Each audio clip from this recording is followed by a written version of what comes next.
All right. I'm sorry, I'm in the toilet. Everyone's asleep. This is the quietest place in the house. So I'm going to try to explain ISO, AE mode, and highlights. Um, and I'm going to try to be as brief as possible and try to give examples. So this might be about 10 minutes. All right, so ISO. Everyone knows ISO, what it means. If you've shot on DSLR or mirrorless camera, you essentially are controlling the sensitivity of the sensor, and that's what you're doing. Whether you're doing it digitally or analogically, I don't know, probably the camera developers know. It's something we become accustomed to. Now, what is AE and why would you use it? So essentially, AE mode keeps the ISO or the sensitivity of the sensor at its sweet spot, and it doesn't change. It doesn't essentially alter it at all. It's a little bit like film. If you have a film stock in the camera, it doesn't change there. There's no button for you to change it. So that's basically it. It just stays at that sweet spot. You can change in AE mode. You can change the AE just like an ISO, like 640, 1280, and 1600, blah, blah, blah. But essentially what you're doing is, if you can imagine, imagine just a linear gamma curve. Gamma curve is how bright an image is, right? You make it into S curve and it becomes like a little bit more contrasty. So let's say you're shooting at 640 and your scene looks to be a bit too dark, and you're like, hey, ain't got no more lights, gotta increase ISO, can't touch the aperture because I'm at 1.8 already, doesn't go bigger than that, and shutter speed is locked at 50 and you're shooting 20 FPS. So you grab the wheel and you put the camera on IE 1280. Essentially what you're doing is you're just lifting that curve. You're just lifting the curve one stop. It's exactly the same as taking a photo in Lightroom and going to exposure if it's a raw photo and then just saying +1. It's one stop exposing over. Now, the point of why you can adjust that is so that you can actually see on your monitor. Now, in most cases, if you're shooting, Cine AE or AE mode, you would probably be shooting log, but monitoring with a LUT, right? So if essentially you're just changing your exposure, let's say you have a LUT that works for the right exposure. Usually you would make a family of LUTs. You would make one LUT and then you'll make a LUT if you underexpose it or if you overexpose it. And the idea is that you could actually, by changing the AI, is sort of see when your image would look appropriate considering the look you're after. Because with some scenes, it might actually be okay to underexpose it a bit or to overexpose it a bit. And that's it. It's sort of as simple as that. It's just a different sort of thought of working. But remember that if you expose a scene at 1280 so that it looks good on the monitor at 1280, that would mean that you would have to add one stop in post to the image that you've shot because, well, if your monitor is very small and in the post you use a big monitor, you might actually see all the noise that gets introduced into the shadows. Now, maybe the look that you're going after is so crunchy that it sort of hides the noise, or the scene is such that you can do noise reduction. Or if, like, for example, for this scene, this would be super easy to reduce the noise here on my shirt because it's black. But if my face was completely underexposed and we would need to lift it, skin doesn't really look that good with noise reduction applied. So it's just a way to keep the camera at its sweet spot in terms of dynamic range. Now, when you use ISO mode, you can use highlights as well. So essentially what highlights does is, and this is interesting because I actually like using this mode, essentially it's a bit of both. So you're sort of moving your middle gray, right? Just essentially like with AI mode, but I'm not going to go into that. Imagine that you're shooting a scene in which it's very dark and you really want that shadow detail.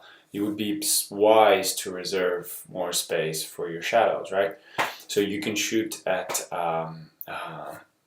your specific ISO, and you can put the highlights at 3.6, which would mean that from the 18% gray is exposed correctly, you would have 3.6 stops of dynamic range above, left for highlights, and the rest of the dynamic range, whatever it is, you will have for what is under the 18% gray card, which is usually a reference for correct exposure.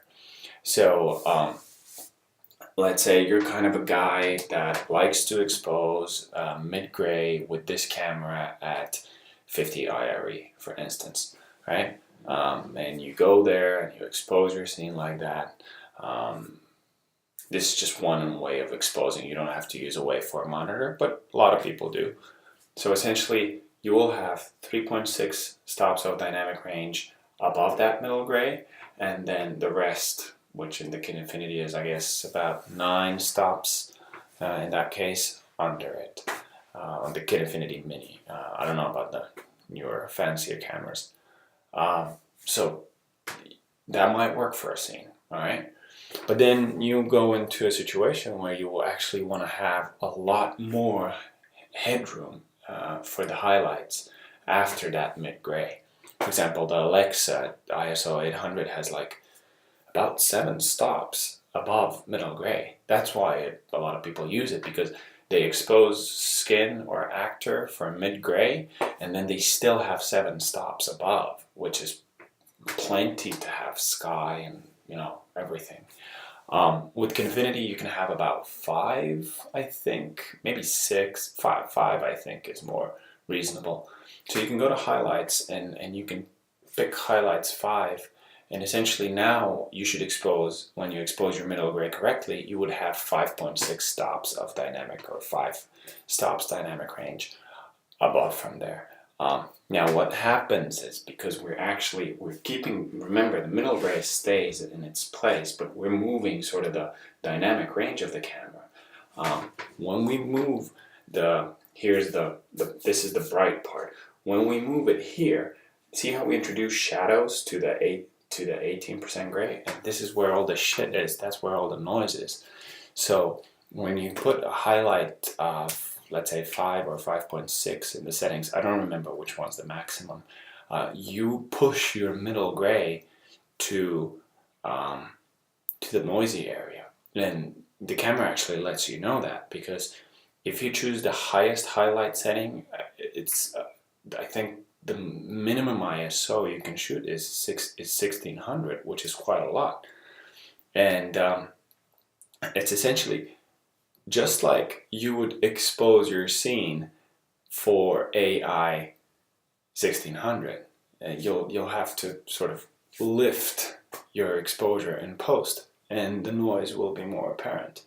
So essentially, as far as I understand, and at least that's how I've been using it and thinking about it in my head, is that when you use AE mode, you're locked to your sweet spot of dynamic range.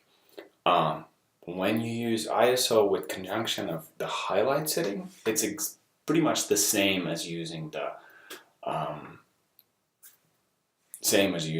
AE mode, as long as you stay at the lowest sort of possible ISO that highlight setting will allow you. So if you want to sort of be in ISO mode but have the same dynamic range as in AE mode, what you can do is you can go to set the camera to ISO mode and then go to highlights, and I think you have to put it at 4. Highlight 4 or highlight 4.3 or 6, somewhere in there. The camera will allow you to go as low as ISO 640. And it's in the Kinefinity, the 640, 800 area is considered the sort of the sweet spot, the native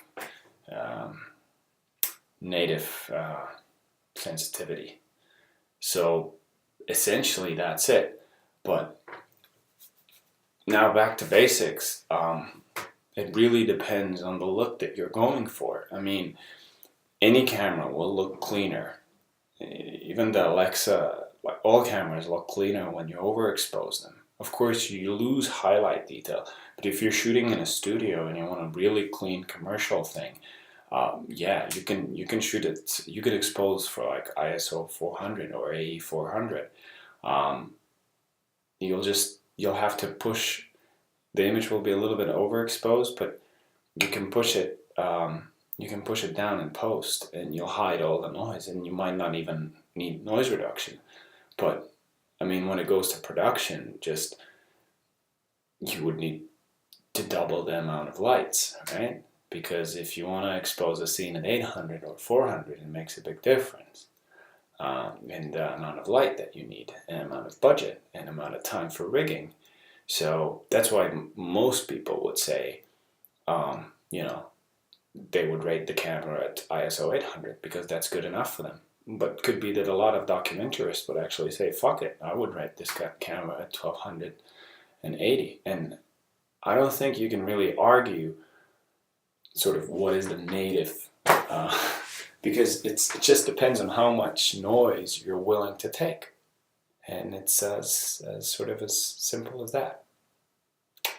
I hope this made sense, and maybe I'm wrong about a few of these things, but this is generally the thought that I have when I pick a mode and then stick to it. But as a rule of thumb, generally, if I'm in a pinch, I usually use ISO mode, and if we have time to set up and we have crew or stuff, then I could use AE mode.